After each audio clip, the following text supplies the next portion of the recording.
Yeah, hi. Here we are again with Healy's Health and Fitness Back to Basics video.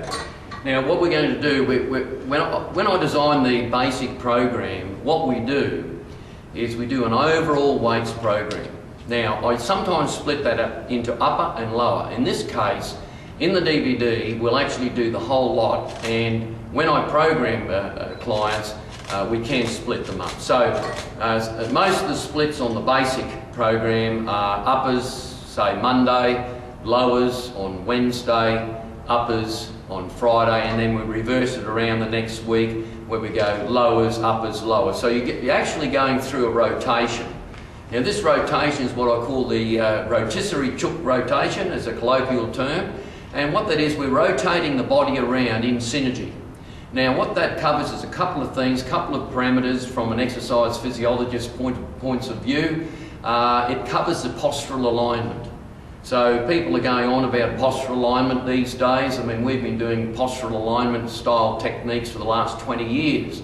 It's just that no one identified them as postural alignment techniques. So what I mean by postural alignment, we're balancing out the chest and the back and the quads and the hamstrings and the abs and the erector spinae group, or the back, in a rotational way. So if you do that in a rotational way, you meet all the parameters of postural alignment.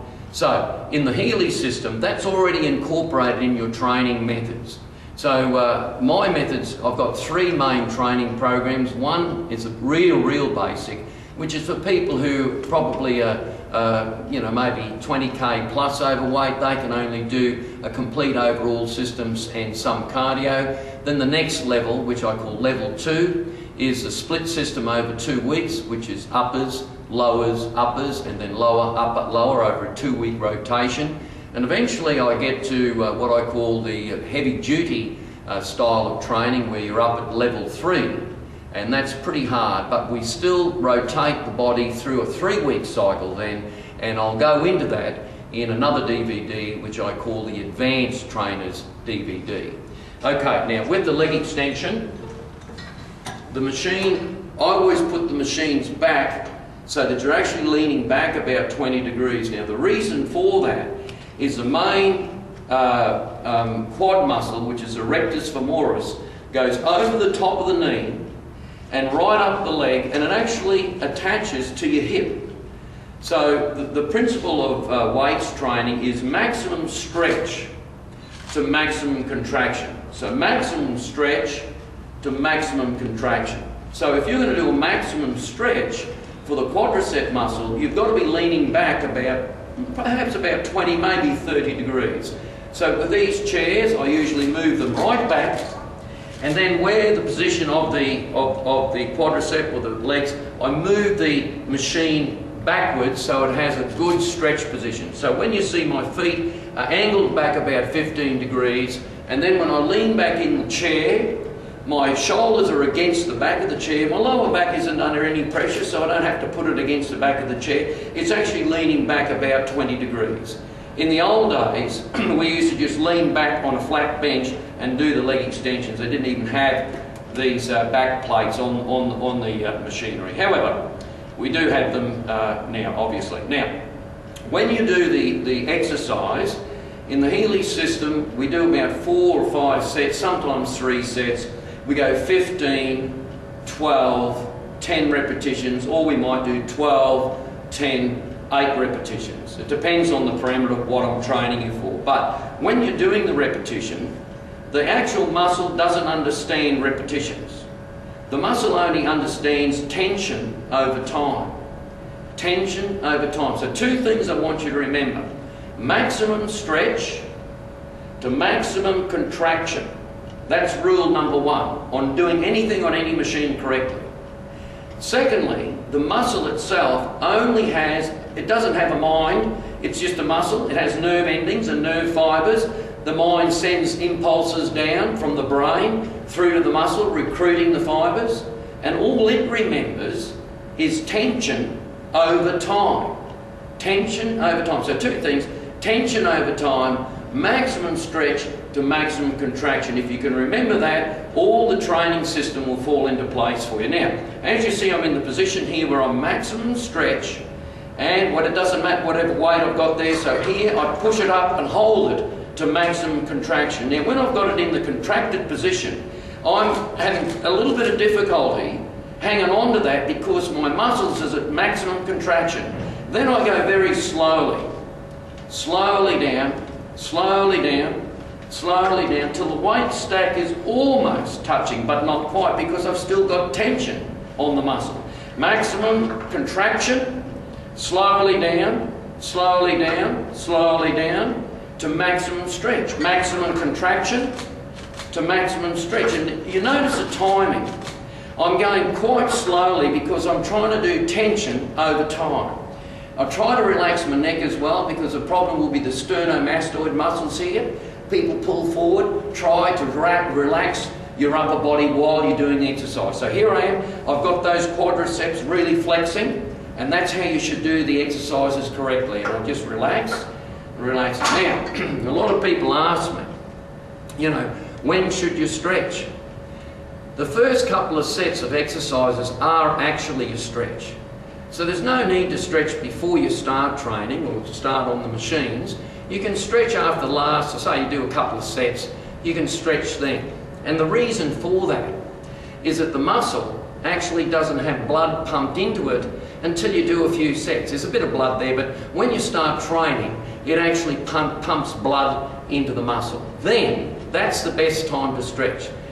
In an overall stretch, when you do some more stretch, it's best to stretch totally after your workout. All right? So that's a leg extension. And the other thing I was just thinking about then, when you're bringing your leg down, make certain that the leg comes down twice as long as it goes up. So when you're using the leg extension machine or any other machine, you always resist the eccentric phase of the exercise.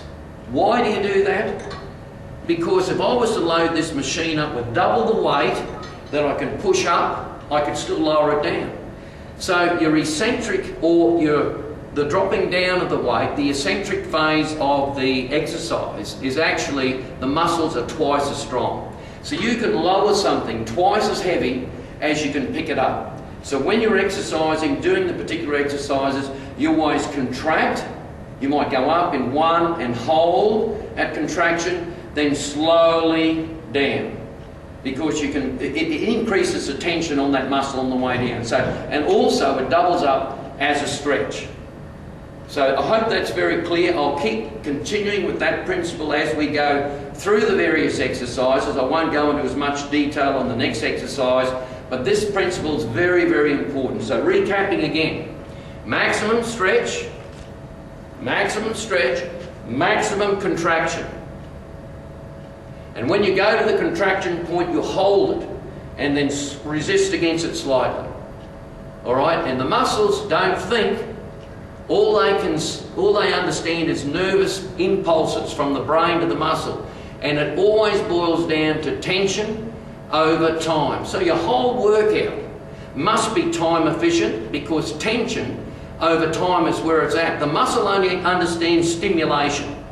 It doesn't understand reps and sets. So if you see someone in the gym, they might be there for social reasons more so than training reasons. They do one exercise and rest for a few minutes or have a chat. They in fact have dropped out the tension on their training system. So their training exercise, if they rest too much, they're really restarting the whole program all the time and not really getting anywhere. So when we're doing the Healy's Health and Fitness System, we're very time efficient. As a matter of fact, I'll go so far as to say, it doesn't matter what level you're at, your workout should finish within 30 minutes to 45 minutes. And the intensity levels are relevant to you. Now, as an example, what weight I put on here is irrelevant. It's only relevant to the person on the machine. For instance, a warm-up, the intensity level may be 5 out of 10. 10 being absolutely hard, difficult, you could practically not do it. 1 being dead easy. So when I do an extension, leg extension, and I say, okay, that's 5 out of 10, that's a warm-up for me, or it could be a warm-up for a lady in the gym who's 74 years of age. But she might only do one little plate, I might be doing 5 or 6 or 7 or 10. The biggest bodybuilder in the gym might be doing half the stack. His warm-up might, to him it's 5 out of 10. But to me it might be 8 out of 10. So to get the actual weight that someone uses correctly, it's relevant to you. So when we're doing the exercises, 5 out of 10 is about a warm-up. 6 or 7 out of 10 you're starting to get there. 8 or 9 out of 10 is where you're trying to reach. Because at the end of the day, we're trying to reach maximum intensity over time. Okay, that's stage 1, and we'll move on to the next exercise very shortly.